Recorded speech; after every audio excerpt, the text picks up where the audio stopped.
أشهد أن عليا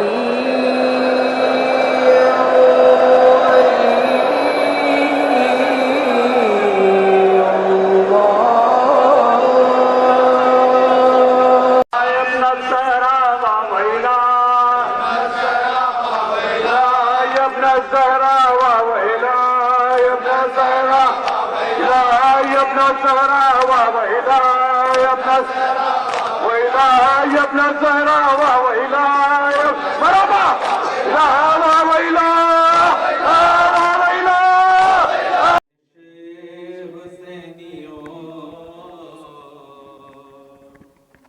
برپا ہے اہل بیت میں محشر حسینیوں،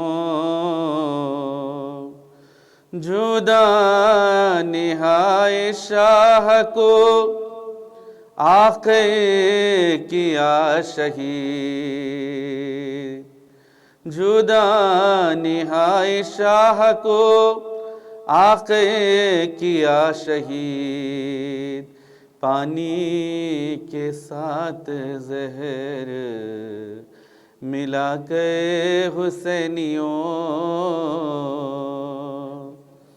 کیا واقعہ غضب کا مدینے میں ہو گیا، کیا واقعہ غضب کا مدینے میں ہو گیا، ہلتی ہے آج قبر پیمبر حسینیوں،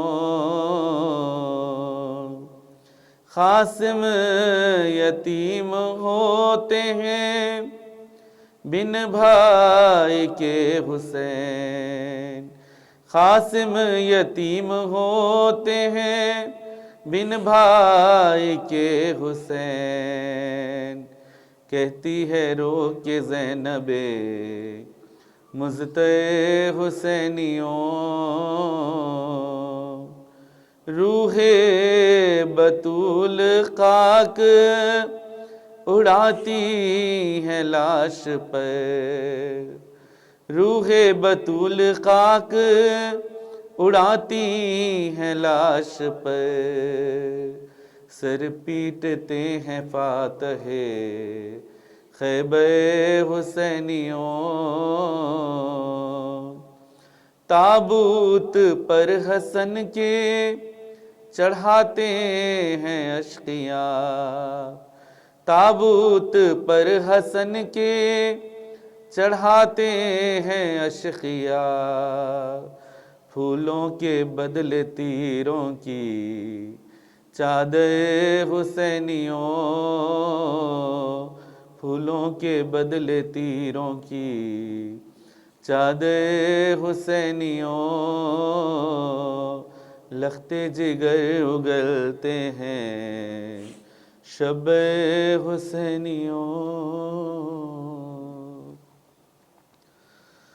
آئے مومنو یثرب میں عجب نوح گری ہے،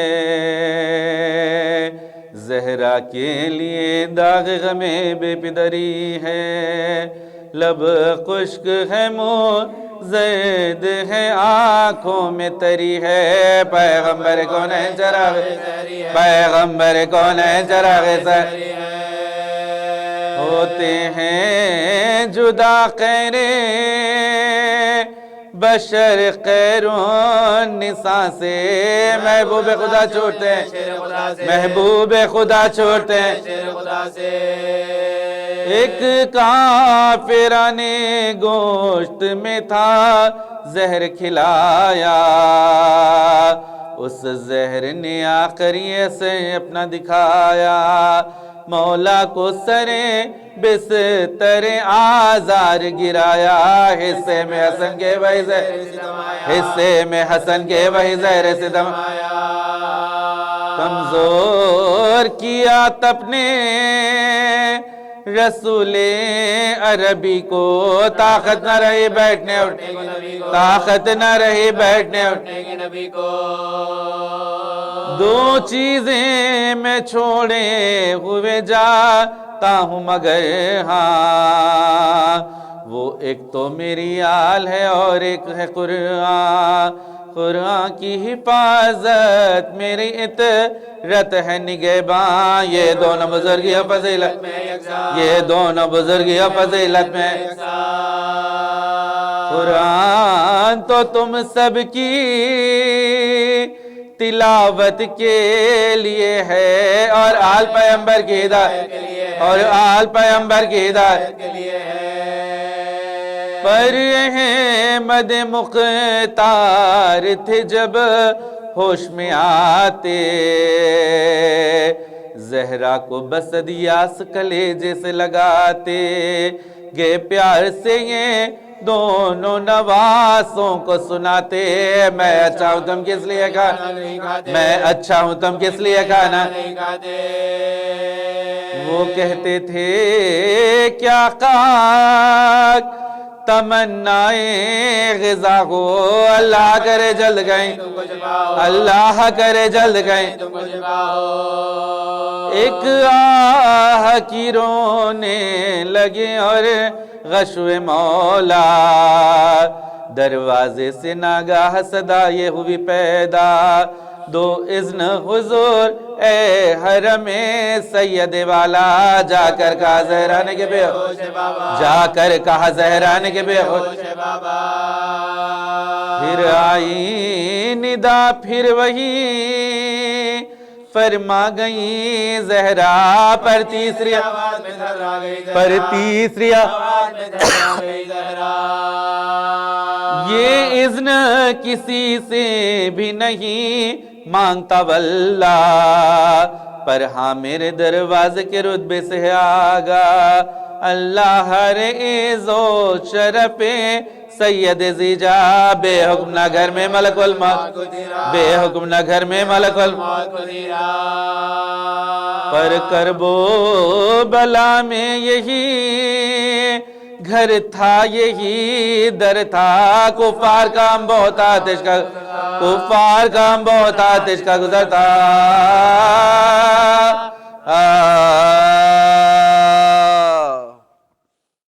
اعوذ باللہ من الشیطان اللعین الرجیم، بسم اللہ الرحمن الرحیم،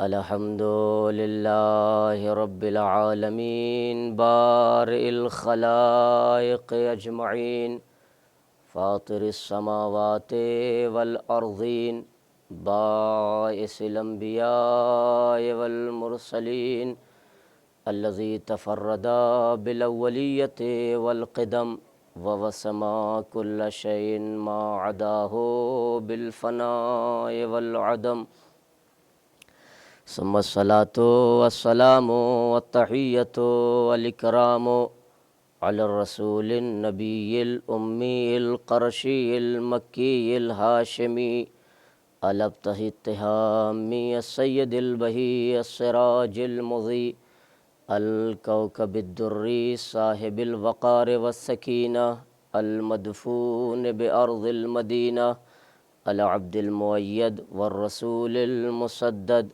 المصطفى الأمجد المحمود الأحمد أبي القاسم محمد، اللهم صل على محمد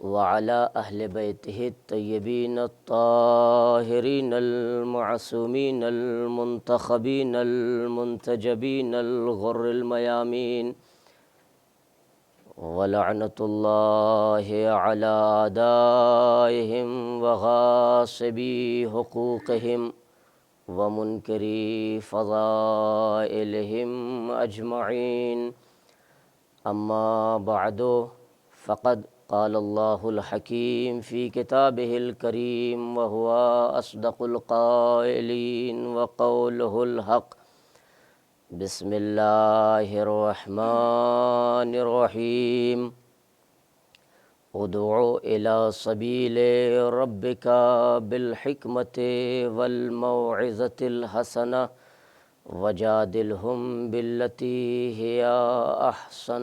صلوات پڑھ دے پر محمد و آل محمد۔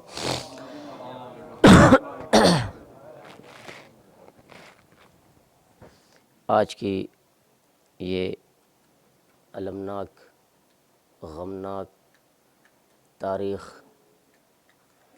جس میں کائنات کی دو عظیم ہستیاں، ایک سرکار ختمی مرتبت چشم و چراغ خاندان بنی ہاشم یتیم عبداللہ،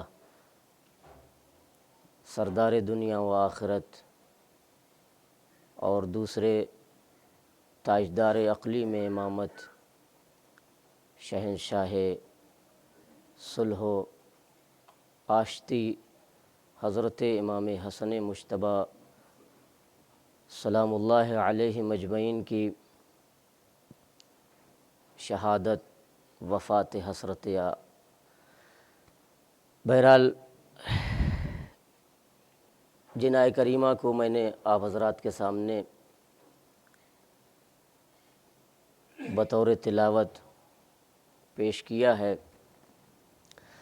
اس میں پروردگار عالم اپنے نبی، اپنے حبیب کے تبلیغ کے سلسلے سے، انداز بیان کے سلسلے سے کہ میرے پیغمبر پیغام کیسے پہنچانا ہے، تبلیغ کیسے کرنی ہے، اور لوگوں کو راہ راست پر کیسے لانا ہے، اس مختصر سے فقرے میں آیہ کریمہ میں اللہ نے اپنے پیغمبر کو آواز دی، جس کا ظاہری ترجمہ یہ ہے: ادعو الی سبیل ربک، میرے پیغمبر تم دعوت دو اپنے رب کے راستے کی طرف۔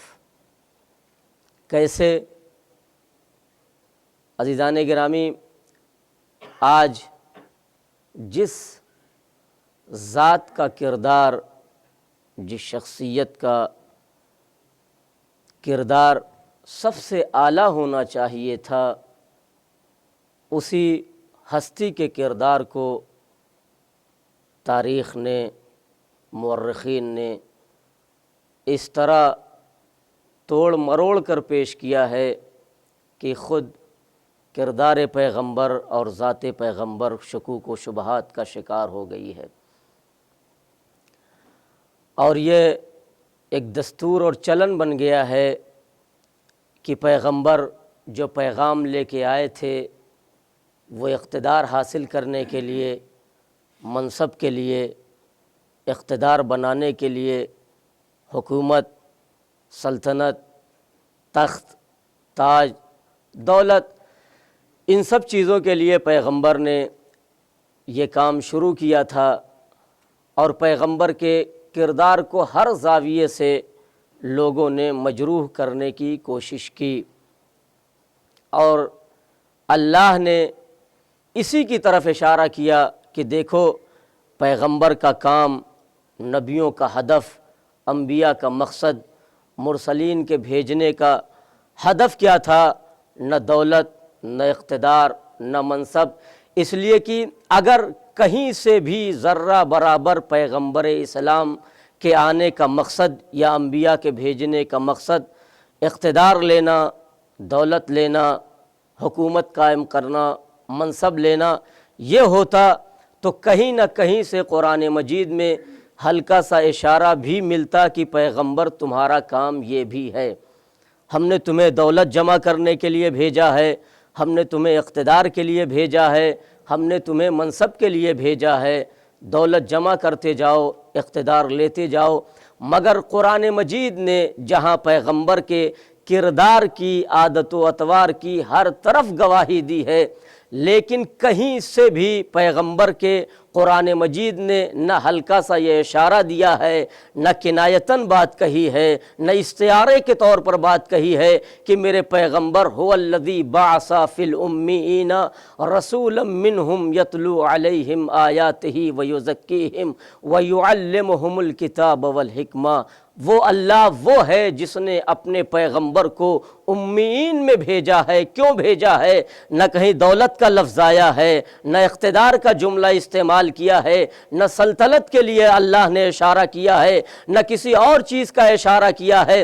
کیوں میرے پیغمبر ہم نے بھیجا ہے؟ ہم نے رسولوں میں امیین میں ایک رسول کو بھیجا ہے۔ کیا کام ہے اس کا؟ تزکیہ نفس کرنا ہے، حکمت کی تعلیم دینا ہے۔ نہ یہ کہا اللہ نے اگر اقتدار ہوتا، منصب لینا ہوتا، حکومت لینی ہوتی، اقتدار قائم کرنا ہوتا، سروں کو جھکانا ہوتا یا حکومت کرنی ہوتی زبردستی، تو قرآن کہتا، اللہ اشارہ کرتا کہ میرے پیغمبر تمہارا یہ بھی کام ہے، تمہارا یہ بھی کام ہے، تمہارا یہ بھی کام ہے۔ مگر نہیں عزیزان گرامی، پورے قرآن مجید میں اللہ نے کہیں بھی نہ صراحتاً کہا ہے نہ کنایتاً کہا ہے کہ میرے پیغمبر تمہارا کام یہ ہے۔ نہیں، جب بھی پیغمبر کے بھیجنے کا مقصد، انبیاء کے بھیجنے کا مقصد، یا یہ طویل ترین سلسلہ جو 1,24,000 انبیاء کا اللہ نے قائم کیا ہے، وہاں کہیں اللہ نے یہ نہیں لکھا کہ میرے پیغمبر تمہارا کام یہ بھی ہے، ہم نے تمہیں بھیجا ہے، آدم تمہارا کام یہ بھی ہے، رسولوں تمہارا کام یہ بھی ہے، انبیاء تمہارا کام مقصد اور تمہارا اختیار قائم کرنا ہے، اقتدار لینا ہے، دولت اکٹھا کرنی ہے۔ نہیں عزیزان گرامی، چاہے خلافت کی بات ہو یا امامت کی بات ہو، کہیں بھی اللہ نے یہ اشارہ نہیں کیا ہے کہ ہمارے انبیاء کا مقصد، ہمارے رسولوں کو بھیجنے کا مقصد اقتدار لینا ہے، منصب لینی ہے۔ اور اسی کی طرف اللہ نے اشارہ کیا۔ اور ظاہر سی بات ہے، کوئی بھی دین ہو، کوئی بھی مذہب ہو، کوئی بھی شریعت ہو، کوئی بھی پیغام ہو، نہ لڑائی سے پھیلا ہے نہ پھیل سکتا ہے۔ اسی کی طرف اللہ نے جنہوں نے یہ کہا، آج پیغمبر کے کردار کو اس قدر مشکوک کیا گیا اور شکوک شبہات میں ڈال دیا گیا کہ پیغمبر ایسے تھے معاذ اللہ، پیغمبر ویسے تھے معاذ اللہ، پیغمبر کا کام ایسا تھا۔ نہیں عزیزان گرامی، قرآن کھل کر کہہ رہا ہے، ادعو الی سبیل ربک،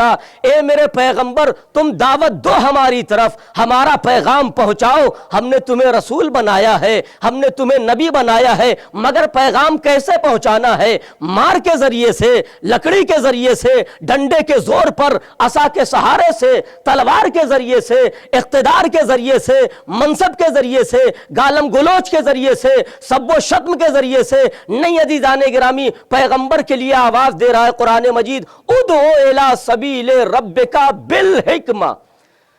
پہلا پیغام کا طریقہ جو ہے میرے پیغمبر، بالحکمہ، حکمت کے ذریعے سے پیغام پہنچاؤ۔ ادعو الی سبیل ربک بالحکمت والموعظۃ الحسنہ۔ اور دوسرا طریقہ کیا ہے میرے پیغمبر؟ تلوار، نیزہ، لڑائی، بربریت، ظلم، سفاکیت، ان کے ذریعے سے آج جو پیغمبر کے کردار کو اور اسلام کو بدنام کیا جا رہا ہے۔ نہیں، اللہ پہلی ہی منزل میں آواز دے رہا ہے، میرے پیغمبر اگر تمہیں پہنچانا ہے پیغام، لوگوں کو صراط مستقیم کی طرف دعوت دینی ہے، سبیل الہی کی طرف بلانا ہے، تو دو طریقے ہم تو بتا رہے ہیں، بالحکمت والموعظۃ الحسنہ، حکمت کے ذریعے سے، دانائی کے ذریعے سے، دانشوری کے ذریعے سے، عقل مندی کے ذریعے سے، شعور و ادراک کے ذریعے سے، حجت کے ذریعے سے، براہین کے ذریعے سے، دلیلوں کے ذریعے سے اللہ کا پیغام پہنچاؤ اور دنیا تک ہمارا پیغام پہنچاؤ۔ اور شاید یہی وجہ ہے اللہ نے پہلے بھی کہا، لا اکراہ فی الدین، دین میں نہ جبر ہے نہ زبردستی ہے، آپ پیغام پہنچائیے، دلیلیں دیجئے، ہم نے عقل دی ہے انہیں، ہم نے شعور کی دولت سے نوازا ہے انہیں،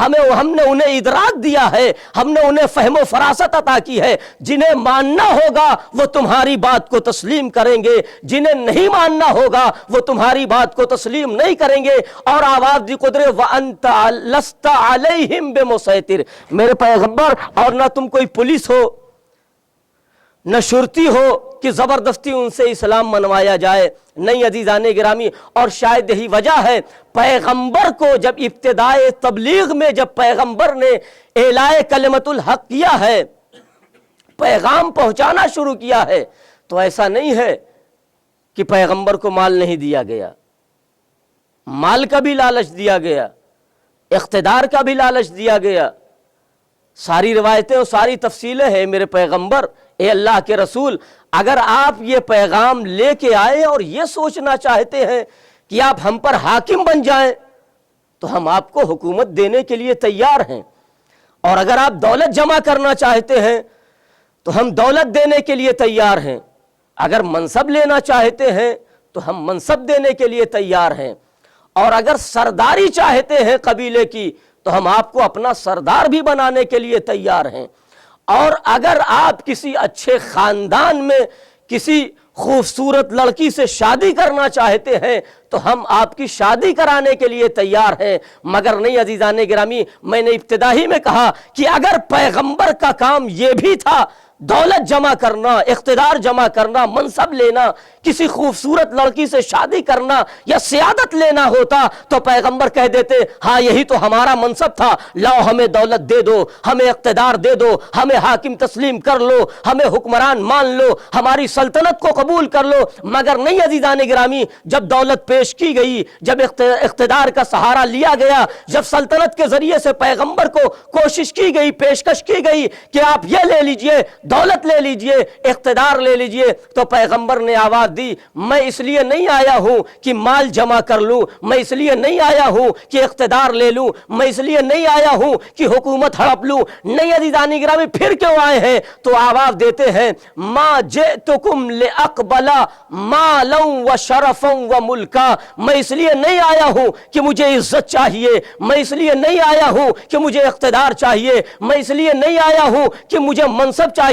پھر کیوں آئے ہیں؟ تو پیغمبر آواز دیتے ہیں میں اس لیے آیا ہوں، میں اللہ کی طرف سے بشیر بنا کے بھیجا گیا ہوں، میں اللہ کی طرف سے نذیر بنا کے بھیجا گیا ہوں، میں ڈرانے والا ہوں، میں پیغام پہنچانے والا ہوں، میں اللہ کی طرف سے پیغمبر بنا کے بھیجا گیا ہوں، بشیر و نذیر بنا کے بھیجا گیا ہوں۔ اور یہ ہدف کلی ہے جسے ہر نبی اور ہر رسول کے ساتھ اللہ نے رکھا ہے، وَلَقَدْ بَعَثْنَا فِي كُلِّ أُمَّةٍ رَسُولًا، ہم نے ہر امت میں رسول بھیجا ہے، ہم نے کسی امت کو بغیر رسول کے نہیں رکھا ہے، ہر امت میں رسول بھیجے، نبی بھیجے۔ کیوں؟ لِيَعْبُدُ اللَّهِ، پہلی صفت، پہلا مرحلہ، پہلا امر کیا؟ ہم نے رسول کیوں بھیجے؟ لَقَدْ بَعَثْنَا فِي كُلِّ أُمَّةٍ رَسُولًا، ہم نے ہر امت میں رسول بھیجا، ایک پیغمبر بھیجا ہے، ایک صاحب عقل کو بھیجا ہے، ایک پیغام پہنچانے والے کو بھیجا ہے۔ کیوں بھیجا؟ اس کی دو صفتیں صرف ہے، تاکہ اللہ کی عبادت کی جائے اور طاغوت سے اجتناب کیا جائے۔ ان دو صفتوں کے ساتھ اللہ نے اس کائنات کو آباد کیا اور اپنے رسولوں اور نبیوں کا ایک سلسلہ قائم کیا ہے۔ عزیزان گرامی، ایک صلوات کا سہارا دے دیں بر محمد و آل محمد۔